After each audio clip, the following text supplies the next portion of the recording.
प्रदेश के पूर्व मुख्यमंत्री अखिलेश यादव ने अपने बयान में कहा कि डॉक्टर राम मनोहर लोहिया ने कहा था कोई भेदभाव नहीं होना चाहिए। लोहिया का आह्वान सही मायने में समाज को दिशा देता है। उन्होंने यह भी कहा कि समाजवादी व्यवस्था से गरीबी दूर हो सकती है। सरकार को इस तरीके का व्यवहार नहीं करना चाहिए था जिस तरीके का व्यवहार सरकार ने किया। जयप्रकाश नारायण इंटरनेशनल सेंटर के सामने आज भी बीजेपी का विकास फीका है। इतना ही नहीं, अखिलेश यादव ने मदरसे पर भी बयान देते हुए कहा कि यह भेदभाव नहीं होना चाहिए, यह देश सबका है, संविधान से व्यवस्था चलनी चाहिए।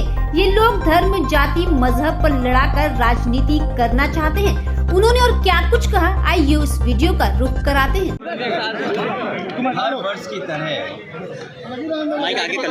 इस लोहिया पार्क में हम लोग कृष्णा थोड़ी सी आईडी पीछे, माइक पीछे, डॉक्टर राम मनोहर लोहिया जी को कृष्णा सब लोग साथ हैं आईडी। हाँ तो आप भी आगे। और आज के दिन हम सभी समाजवादी लोग इकट्ठे होते हैं यहाँ पर आकर के, और माल्यार्पण के बाद उनसे प्रेरणा लेते हुए संकल्प लेकर के जाते हैं। डॉक्टर राम मनोहर लोहिया,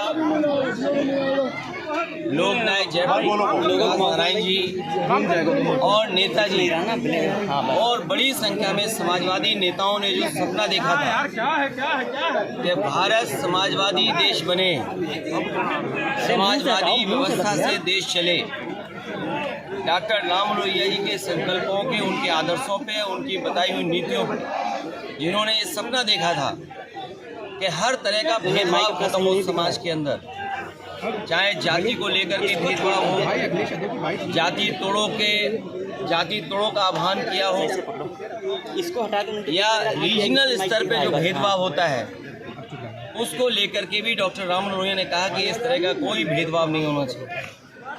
सत्य क्रांति का जो आह्वान किया था वो सही मायने में समाज को दिशा देता है। डॉक्टर राम मनोहर लोहिया को आज याद करते हुए हम संकल्प लेते हैं कि जो समाजवादी भारत का उन्होंने सपना देखा तो उस सपने को पूरा करेंगे।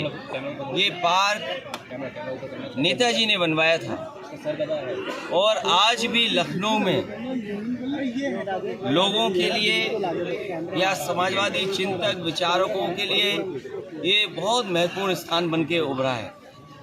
इस स्थान पर सुबह से लेकर के शाम तक इस पार्क में लोग आते हैं और जब डॉक्टर राम मनोहर लोहिया के प्रतिमा के पास आते होंगे ज़रूर उनसे प्रेरणा लेकर के जाते होंगे। और आज देश में सच्चाई यही है कि समाजवादी व्यवस्था से ही गरीबी दूर हो सकती है, समाजवादी व्यवस्था से ही पढ़ाई का जो भेदभाव है वो ख़त्म हो सकता है, समाजवादी व्यवस्था से ही जो डॉक्टर राम मनोहर लोहिया ने कभी कहा था कि दाम बांधो की नीति लागू हो, तो जिस तरह से महंगाई है, बेरोजगारी है, उसको अगर कोई ख़त्म कर सकता है तो समाजवादी नीतियाँ। हालांकि जयप्रकाश जी ने संपूर्ण क्रांति का आह्वान किया था, महंगाई या भ्रष्टाचार उस समय की राजनीतिक परिस्थितियों को लेकर सरकार को इस तरह का व्यवहार नहीं करना चाहिए था जिस तरह का सरकार ने व्यवहार किया था। और ये बात कहना कि जीव जंतु हैं इसलिए आप नहीं जा सकते हो, तो जीव जंतु तो सड़कों पर भी हैं, हर जगह हैं, तो क्या हर जगह आना जाना आप रोक देंगे? क्या जीव जंतु से आप पूरा यातायात रोक दोगे? सड़कों पे चलने को रोक दोगे क्या आप? इसी बहाने को लेकर के जीव जंतु हैं। ये केवल समाजवादियों का जो काम था, समाजवादियों का आज भी काम दिखाई दे रहा है। जयप्रकाश नारायण इंटरनेशनल सेंटर के सामने आज भी बीजेपी का विकास फीका है।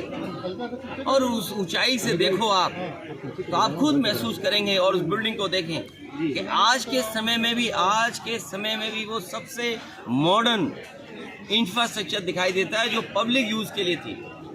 ये जो ओपन स्पेस आपको दिखाई दे रहा है, ये पार्क, ये समाजवादियों की देन है। चाहे आपका लोहिया पार्क हो, चाहे छोटे लोहिया जनरेशन पार्क हो।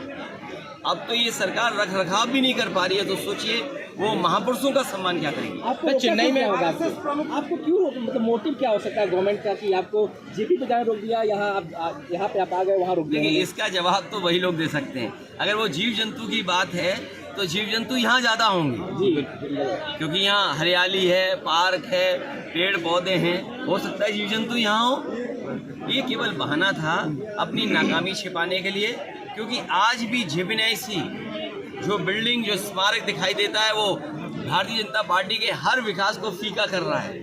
तो उन्हें लगता है कि ये विकास जो है वो उनकी आंखों में चुभता है, उन्हें बुरा लगता है। इसलिए मैंने कहा ये विनाशकारी लोग हैं। इनके भाव देखो विनाशकारी हैं, इनके काम करने के तरीके विनाशकारी हैं। आप सोचिए, जब आरोप लगा, प्रश्न लगा कि आपने एक की हत्या की है एनकाउंटर में, तो आप सोचिए हत्या को बैलेंस करने के लिए हत्या, इनसे बड़ा जातिवादी कौन हो सकता है। मैं नहीं था उस समय, लेकिन उसके पिताजी से क्या क्या कहलवाया गया, उसके परिवार से क्या क्या कहलवाया गया। मुझे ठंडक नहीं मिली है। ठंडक मिली होगी तो इस प्रदेश के मुख्यमंत्री जी को ठंडक मिली होगी कि एक को मार करके दूसरे को मार करके बैलेंस करने की जो उन्होंने रणनीति अपनाई थी। ये तमाम वो चीज़ें हैं जो समाजवादी लोग कभी सोच भी नहीं सकते। किसी के साथ व्यवहार ऐसा समाजवादी लोग नहीं कर सकते। सर एनसीपीसीआर ने एक रिपोर्ट का हवाला दिया है और उस रिपोर्ट के हवाले से कहा है कि सभी स्टेट, सभी यूनियन टेरिटरीज में मदरसा बोर्ड बंद करना चाहिए और मदरसों की स्टेट फंडिंग रोक देनी चाहिए। देखिए, ये भेदभाव का देश सबका है, सबका देश है। संविधान, लोकतंत्र और खास संविधान हमें अधिकार देता है। तो संविधान से जो चीज़ें, व्यवस्थाएं बनी हैं, हर संविधान से बनी हुई चीज़ को ये उलटना चाहते हैं। ये वो लोग हैं जो नफरत पर राजनीति करना चाहते हैं। ये वो लोग हैं जो भेदभाव पर राजनीति करना चाहते हैं। ये वो लोग हैं धर्म को, जातियों को लड़ा करके राजनीति करना चाहते हैं। लेकिन ये अपने कामयाब नहीं होंगे।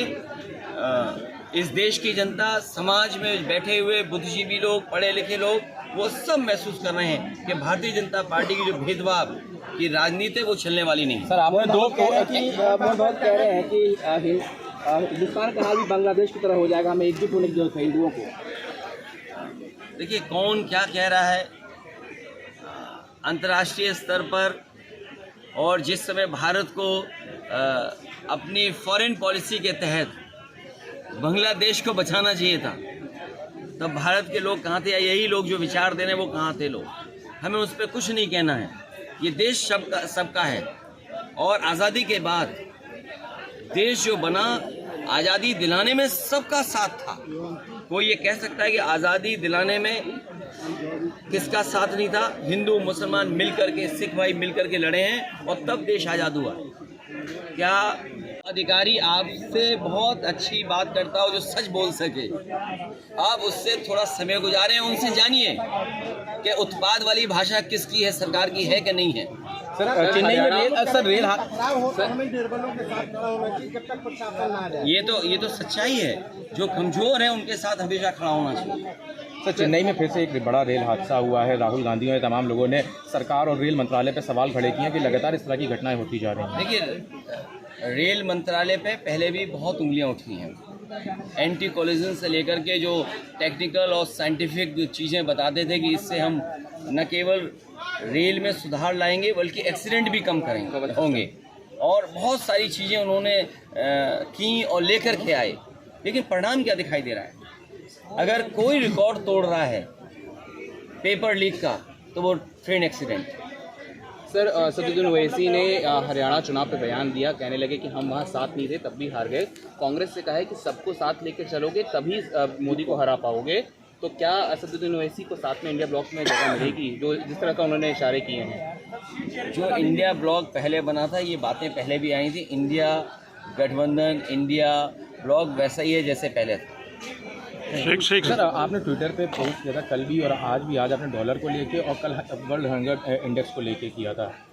देखिए, जब सरकार ये कह रही कि $5 ट्रिलियन की इकॉनमी है और दुनिया में हम आगे बढ़ रहे हैं, हमारी अर्थव्यवस्था आगे बढ़ रही है, अगर हमारी अर्थव्यवस्था आगे बढ़ रही है तो आखिरकार हंगर इंडेक्स पे हम कहाँ खड़े हैं? 105वां स्थान, मतलब सबसे बुरा अगर स्थान किसी का तो भारत का है। और वहीं दूसरी तरफ आपका रुपया डॉलर के मुकाबले क्यों नीचे जा रहा है?